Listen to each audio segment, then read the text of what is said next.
Adobo sana ang iluluto sa baboy na to. Pero sumobra sa lambot kaya gagawin na lang natin na crunchy crispy sisig. At sinimulan ko na maglagay ng uling dito sa kalan. Dito nga pala ako magluluto kasi may mga niluluto dun sa loob. At yan, nilagay ko ng kawali. At nagsali na rin ako ng mantika. At nang mainit na mantika, nilagay ko na ang baboy para iprito. Iihaw ko na lang sana pero hindi talaga kaya kasi sobrang lambot. At nang maluto na, hinango ko na ang baboy. Salamat nga pala sa sponsor na bonnet na bench body. Minsan bonnet, minsan boxer. At ito na ang itsura na naprito natin baboy. Ang sarap sana gawin pares pero bitin sa oras at sa mga sangkap. Kaya sinimulan ko nang hiwain ang baboy sa maliliit na parte.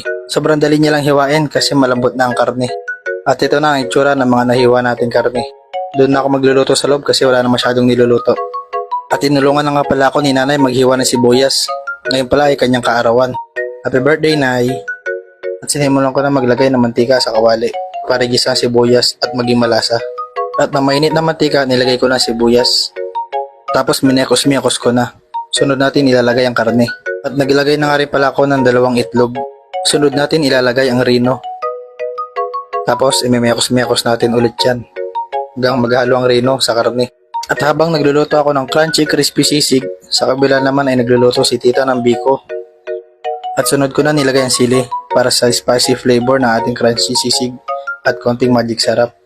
Wala nga palang kalamansi kaya nagpiga na lang ako dito ng lemon at inilagay ko na rin sa sisig. At ito na ang ating finished product, ang crunchy crispy sisig. Sumandok na ako ng kanin dito para tikman ang niluto nating ulam. Konti nga lang palang kakainin ko kasi diet ako ngayon.